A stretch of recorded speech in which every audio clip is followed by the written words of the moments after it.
So what are we going to do today? I'm not sure. Maybe a 2-year nav review and then a bit of a Q&A? Yeah. Sounds good? And then a Macca's run. And then the car wash. Okay. Alright. Let's go. Let's go. The car's already on. I was about to turn the key. 200 horsepower.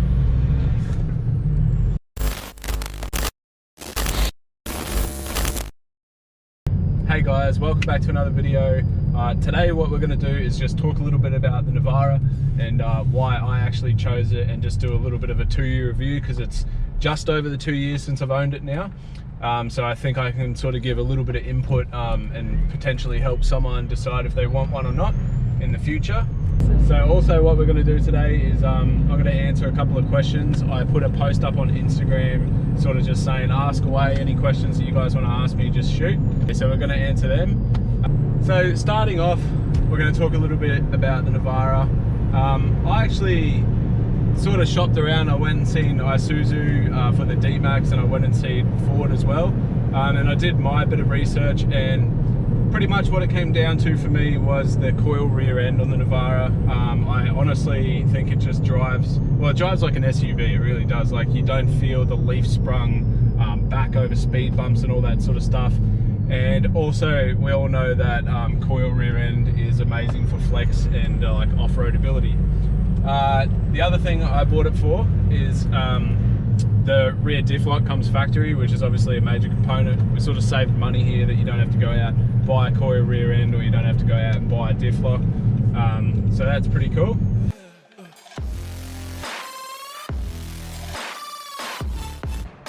The main reason, the absolute main reason that I bought a Nissan Navara NP300 has got to be the price. Now, on Full Drive Action's video, they stipulated that they were going to be very fair with the review and all that sort of stuff, and I think they got a lot of it wrong.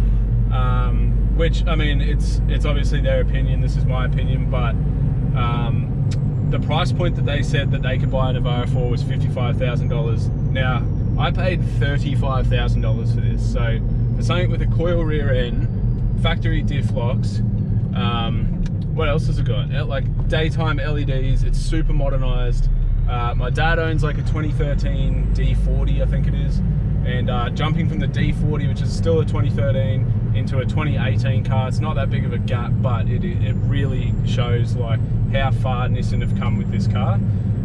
Now, I mean, it's not insane inside, but for 35 grand for a full drive dual cab, obviously it just came stock standard SL, steel wheels, white. I mean, white's generally the cheaper one that you can get. If I chose a color, it would have been, I think, about 40 grand. So the reason that I chose the SL was because it basically had the cheapest parts on it, like cheapest wheels. I didn't feel like I was wasting any money at the dealership and buying, you know, like a $2,000 set of Nissan wheels and then taking them off to put monies on anyway. So that's pretty much the main reason I chose the SL. Also, if you go above an SL to an ST or STX, you actually get a carpeted floor. Now, with full driving, we all know how much of a pain cleaning carpet can be. After I go full driving, unless I sink it again and have to pull the vinyl out, normally we just use some Ajax spray and wipe, or some like interior cleaner stuff, and just spray it on, wipe it off, and it's all done. No vacuuming inside, and like constantly going back on carpet. There's good action for you. My experience in 2 years with the Navara has honestly been great. Now, Full Drive Action in their video said that you get stuck in the sand, blah blah blah. We've literally been pushed right up against the dunes at DI, racing back. We had like tidal conditions, and we had a jet ski on the back, and I was just third gear, foot flat, full PSI on the tires, 40 PSI, something like that, and we were just booking through it, did not miss a beat. I've never personally been stuck on the sand, and I only let my tires down. Well, I barely ever do it anymore. When I first got into full driving, I always used to let my tires down going onto the beach, and then I just sort of, as time got on, got lazy. So now every time we go at the beach, I run full PSI, and I've honestly never been stuck. I've always been able to reverse out of a rut or something like that. So, you know, I think the Nissan performs extremely well off-road, like extremely well. I'm talking when this thing was bone stock, I took it out and it still walked up tracks that I didn't think it could, and most of that comes down to the factory diff lock. Like, if you could have the sickest 6-inch lift bloody Patrol on the planet, and if it's open center front and back, the only way you're going to get up a like wombatty whole section is just by putting your foot flat and putting power through it. But in a Navara with a diff lock, you literally just cruise and it walks up most things. Obviously it's not like the most capable thing on the planet, but if you're just an everyday driver like I am, you like cruising around town in comfort, you like going out and still being able to do hard tracks, you love going up the beach, all that sort of stuff, I think this is the best value car on the market. Like, I really do.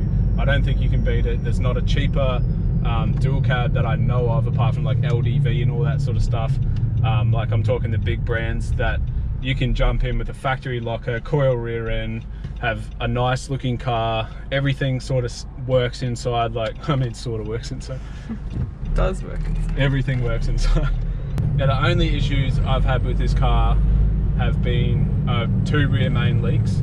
Now, the first time they did it, they had it back to me within a day, the warranty agents, and that was cool, but I think they got it back to me too quickly. The second time I brought it back in, which wasn't long after the first time, believe it or not, I was pretty pissed off. I thought, you know, this car's gonna just keep doing this. And the second time I went in, they had it for 24 hours. They let, apparently, I don't know what they do with the seal, but they coated in some stuff and they let it sit, and it seems to have done the trick. So it hasn't been leaking for about 8 months now. Anyway, what I'm trying to say here is that the Navara is a pretty good car for its money. Actually, it's a very good car for the money. So if you're thinking about getting one, just fucking do it. I swear to God, just get your wallet out, go down to Nissan and just buy a Navara and just chuck some wheels on it and just drive it. And that's the summary of my 2-year review on the Navara. It's a thumbs up, it's a 5-star. Yeah. Go green. 3, 2, 1, go. 3, 2, 1, go. 3, 2, 1, go. Got it. Best thing about Navara, listen to this.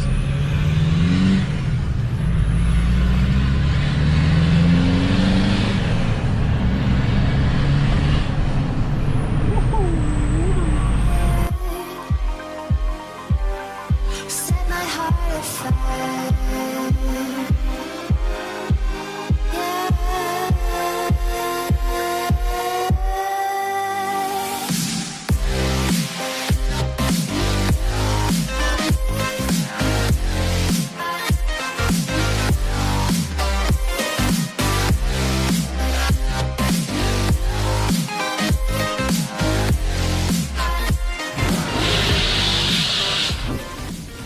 So I put up an Instagram post and a couple of you guys have asked some questions, so I'm going to just answer those now. I'm going to try and just be as brief as possible and keep them short. Yanis Norris asks, are you sick of it yet? I'm definitely not sick of it. I am more than in love with it at the moment. It's just come so far, especially recently since I've been doing YouTube, and I've had a really positive response from everyone on Instagram and YouTube. So, you know, I'm just going to keep modifying it, keep with the cheap mods and the simple mods, and you know, I just want to try and figure stuff out that's different to the crowds, and yeah, just keep going with everything. So no, I'm definitely not sick of it. He's also asked if I've swapped the clutch out. It's not tuned yet, so and I don't do skids very often, so everything's still factory, engine, driveline, all that sort of stuff still factory. So Hamish, shout out Hamish. Any drawbacks of ownership, any major faults this far? The only major fault has been the rear main seal. Other car brands have, like every car brand has their faults, so you know, the rear main seal is not that big of a deal, it's just a bit of an oil leak. Nissan were great with the warranty, so that's about it with that one. Hayden asks, is there anything you wish you did differently with your build from the start? Yes, I do wish I'd done stuff differently. When I first bought this car, I tried to maintain it as factory as possible, and I wanted it to be legal, so 2 inches of lift was all I wanted to go at the start. Now that means that I bought a 2-inch coilover for the front, Then one day I wanted to go higher, as we all do, so I put a spacer in it, which means I had to get the upper control arms. And then obviously since then I've done the body lift, so I kind of wish I just went 6-inch straight away, and it would have saved me a lot of cost getting it into the suspension shop and bringing it out and doing wheel alignments and all that sort of stuff. So but at the same time, you've got to start somewhere, and that's where I started, and this is where I'm at now. So Hamizel again has asked, which mod do you recommend doing first? I recommend doing lift first. So even if it's 2 inches of lift, the following mod after that is wheels and tires.